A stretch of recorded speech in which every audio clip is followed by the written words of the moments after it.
Good evening everyone and welcome to Gundam News. First up, we've got some new Cucuruz Doan's Island things to talk about. Last week Friday, they unveiled some really cool stills from the movie, so let's have a closer look at those.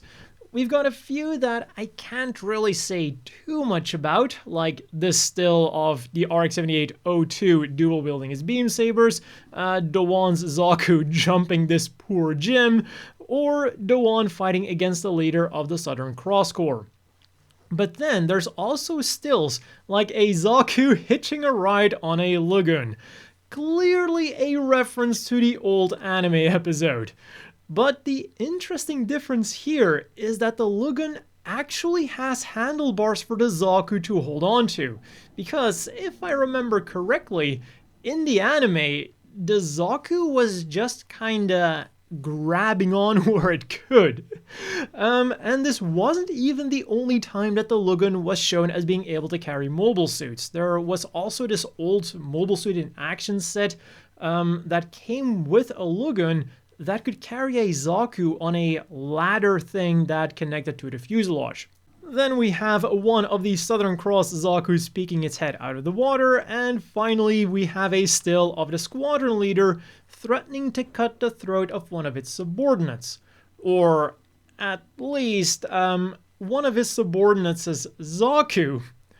He does know that the cockpit is located in the body, right? Like, the only thing this would end up resulting in is costing the Zeon military more time and money, something that they were already desperately short on.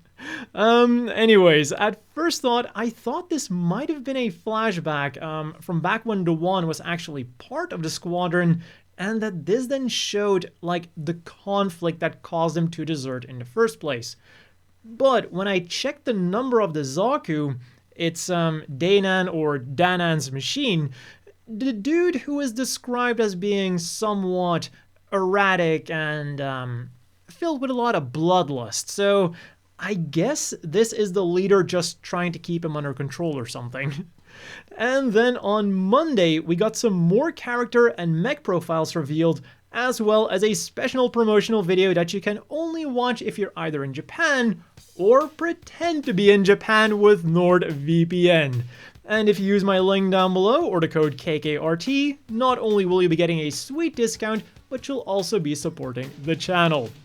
What you can see in that special video then is 1 minute of new animation intersected with talk and bids by Yoshikazu Yasuhiko, of course the director, Toru Furuya, Amuro's voice actor, and Shunsuke Takeuchi, Doan's voice actor. So it's definitely a cool watch.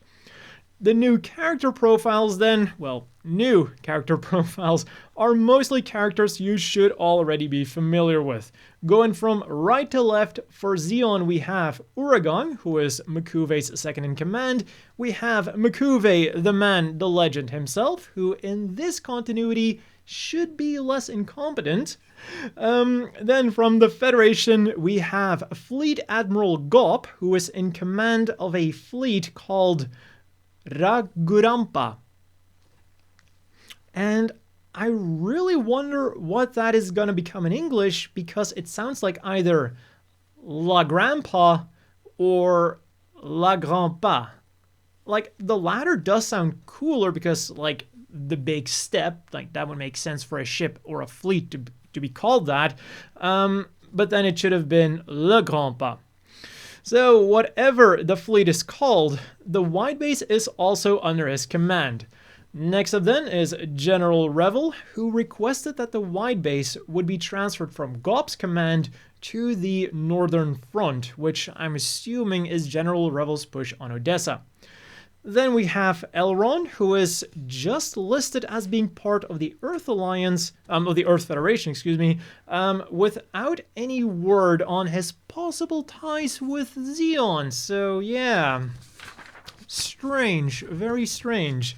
And then finally, we have an unnamed staff member who's going to be putting a lot of pressure on the wide base and their orders. On to the mechanical profiles then, where we are first treated with some gun cannons and a bunch of gyms. Going from left to right, we have Kai's gun cannon with the shoulder cannons, Hayato's gun cannon with the spray missile launchers, Slugger's Gym with his custom color scheme, a Gym with missile pods equipped, which reminds me a lot of like the configuration of the Gym 3, and then 2 Gyms equipped with the shoulder cannon, one in standard colors and one in standard ground type colors. Then in the next image we get a really cool rendition of the core booster flown by Sayla. There's a gun parry, the wide base, and also Gop's ship, which I'm gonna assume is the namesake of the fleet, La Grandpa. On the right then, we have more units that you should be familiar with. The Lugun, this time carrying a standard Zaku, and the Fat Uncle transport plane. Still one of the best names ever for a transport plane. And the other piece of really cool news was the announcement of the Robot Spirits 08th MS Team optional part set number 3 version anime. It's still in the planning stage, and so far they've only shown us one thing that's going to be included with it, but I'm fairly certain that that one thing is also going to be the best thing that's going to be included, the Jet Core Booster. And for the most part, it's looking really good. It comes complete with a landing gear, a bomb, and an opening canopy, and just those proportions look really good. The only problem is when you look inside of the cockpit. Like, that pilot is extremely undetailed. Like, the Robot Damashi line is pretty damn expensive, and the first thing that this figure reminded me of was the pilot figure inside of the head of the high-grade Universal Century gun tank from 2000. I really hope that this is just going to be a prototype version and that they're going to change it out for a different one. But then again, the rest of this thing does not strike me as a prototype, so we'll just have to wait and see.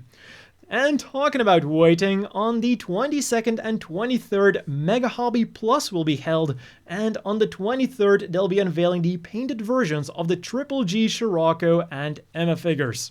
For more figure news then, on the 19th, P-Bandai started accepting orders for the G-Frame full armor prototype Kaempfer. This mean green machine comes with all of the accessories you'd expect from a Kaempfer, 2 shotguns, 2 bazookas, 2 Sturmfausts, and a beam saber. And then it also comes with slightly different armor because it is the prototype, and also its signature large heavy machine gun.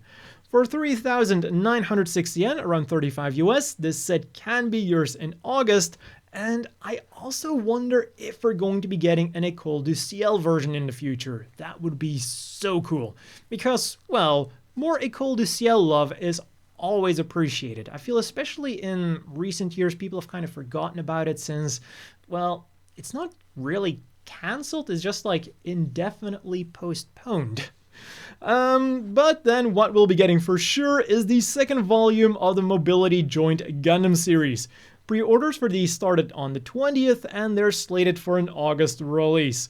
For 649 yen a pop, around 6 US, you'll be able to get the new Gundam, HWS option set, Sazabi, and new Gundam weapon set, one thing, and either a standard Gyaradoga or resin custom Gyaradoga, which can then be turned into the heavy arm type with the optional set. The figures are about 10 centimeters tall, and as I've mentioned before, the big selling point of this series is that they're pretty articulated for being such small as the figures. On to the Gunpla news then, and the biggest announcement here was that pre-orders for the Ginn Gladiator started on the 18th over at P-Bandai. So that then also means that we got some extra pictures and a full list of accessories. Although, I must say, the first promotional image we got did almost tell us the full story.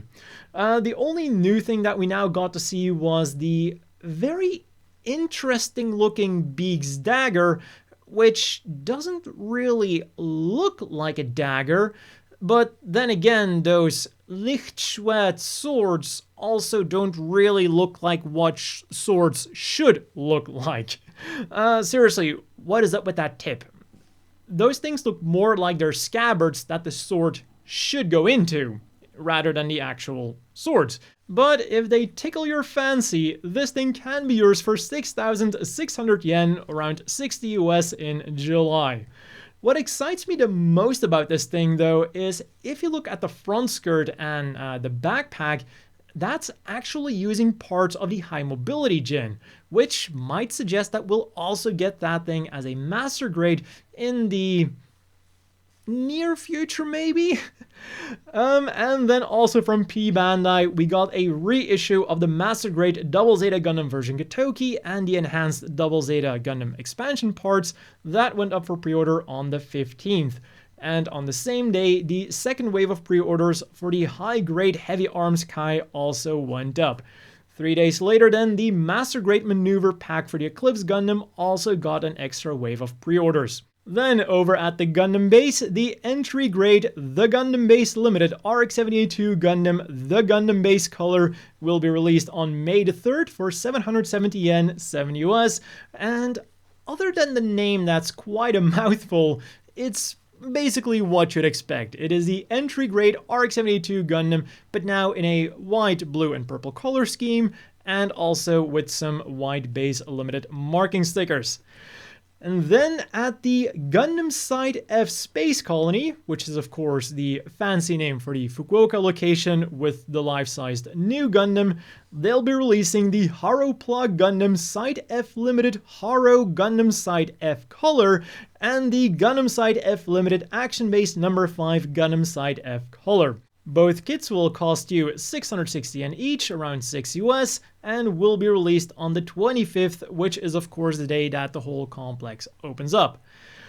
And then the final new thing is the Mobile Suit Gundam Char's Counterattack Beyond the Time official complete works.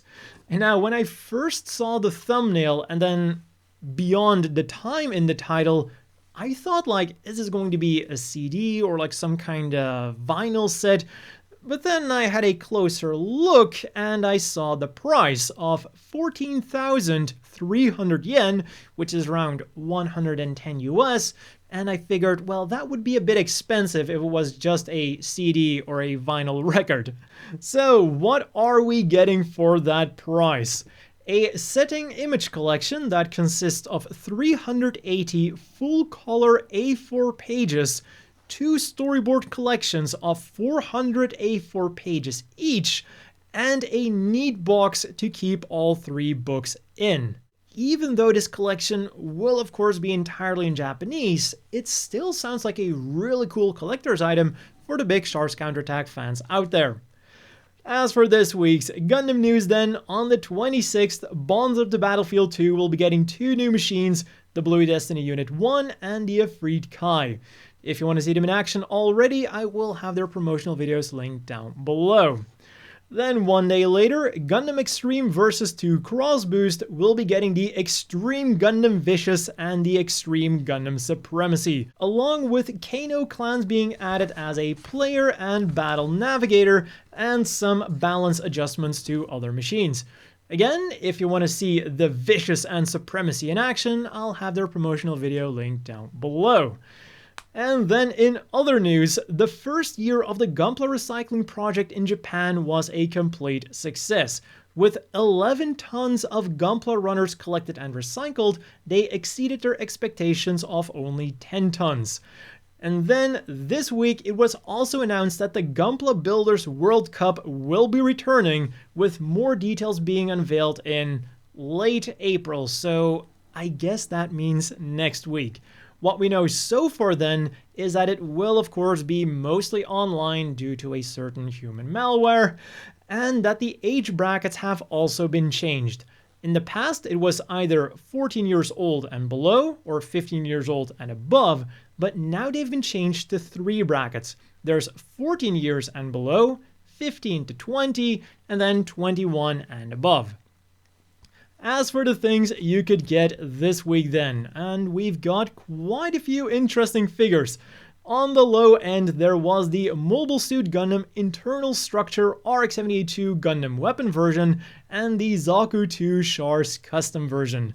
And as with the previously released internal structure figures, you either have a half-translucent figure or a completely translucent figure. But this time we do actually have some internal detail, or as they would call it, an internal structure. Finally! Or, well, at least on one of the figures. Because in the completely translucent RX-78-2, you can see the core fighter. Like, it's not much, but I actually find that surprisingly cool. There's no set price for these because they're arcade price figures, but typically they'll go for around 20 US. And also available in arcade machines across Japan this week are 5 plush Haro Keychains. They're available in green, pink, blue, orange, and yellow. And on the high end then, we had the Gundam Girls' Generation Gigi Andalucia figure that went for 15,180 yen, around 120 US. It's an overall nice figure of Gigi in her trademark outfit, with the cape being molded in translucent plastic. Then moving on to this week's reading material, of which there's unfortunately not a whole lot. There was the Gundam Archives' special edition for the 40th anniversary of Gunpla, featuring the RX-78-2, and the weekly Mobile Suit Bible, this time featuring the Zabanya. And with that, it is already time to have a look at this week's Gundam apparel. On Tuesday, Bankore opened reservations for the Pilot Suit backpacks. And I think we've all heard enough of these Bankore things that we have a very good idea of what this is going to be. For 9,900 yen, around 85 US, you can get a backpack that is inspired by the pilot suit of Char, the generic Zeon pilot, or Hathaway Noah. And they're currently scheduled for a July release. Then on Thursday, today at the moment of recording, they opened reservations for the Jaburo-styled folding umbrellas and umbrella cases. You can get the umbrellas in either camouflage or standard Federation colors for 4,950 yen, 45 US, and the cases are available in green or blue camouflage colors for 2,750 yen, a little over 20 US. Unfortunately, not in the same colors as the actual umbrellas. But all are currently scheduled for a June release. Then, next up, the collaboration between Strict G and Jam Homemade continues. And after the first round, I figured they would have called it quits. But contrary to what I was expecting, the second round of accessories is actually pretty good. For 27,500 yen, around 215 US, you can get a last shooting necklace that has both the Gundam and the Zeon head. For 19,800 yen, 155 US, you can get just the Gundam. And for 4,300 yen, 110 US, just the Zeon head. The Gundam's legs do look a bit elongated, but that is how they look in the anime, so overall, again, I'm surprised by how good this is looking. And there are yet more good-looking items in this collection. You can get a Char custom round zipper wallet for 15,400 yen, 120 US, a Char custom compact wallet for 19,800 yen, 155 US, a Federation or Zeon dog tag for also 19,800 yen, 155 US, and finally, you can get a chain for holding your glasses that is now also being marketed as being able to hold masks. Because of course. For 4,950 yen, 40 US, you can get it with either an Earth Federation, Zeon, or Red Comet design, and all of these items were released on the 15th. And then finally, let's wrap up this week's Gundam news with some poll results. First up, with the release of the Gundam Girls' Generation Gigi, Gundam.info wanted to know which other Hathaway's Flash figures we would love to see as part of the Triple G lineup. And the results were pretty interesting. The battle for second place was absolutely super heated. Kenneth got 18.4%, Lane 19.8%, and Gauman 20%. I think this is the closest three-way battle I've seen in quite a while, and especially for second place. It's just a shame that my pick, Kenneth, got last place, because I do think he would have looked awesome as a Gundam Guys Generation figure.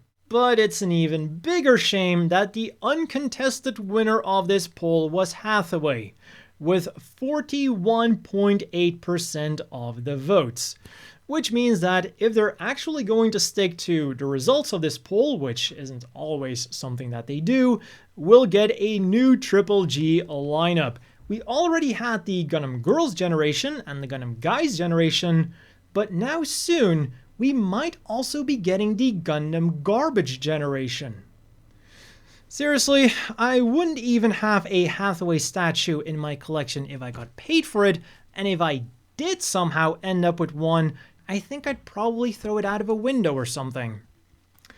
Then another interesting poll result was one that I did this week. Should Bandai release 2.0 real grades? And, well, the result was decidedly in favor of getting 2.0s. 78% said, yes, some of the older ones need upgrades, with only 22% preferring Bandai to focus on completely new ones. But what I found so interesting about this is when I was reading the comments on both the poll and the video that I did on the subject, I got the feeling that those results should have been the other way around, because I thought that almost everyone who commented was saying like, yeah, we could use some 2.0s, but getting completely new ones would be much better because there's still so many awesome looking models that haven't gotten a real grade yet. I guess that is what they call the vocal minority, which in this case I'm a part of. And if you want to see my full thoughts on this topic, I'll have the video on it linked on screen and also down below. And that has been all for this week's Gundam news. As always, a big thank you to the Patreon supporters. I hope everyone watching has a great evening, and I'll see you all next week with more Gundam news.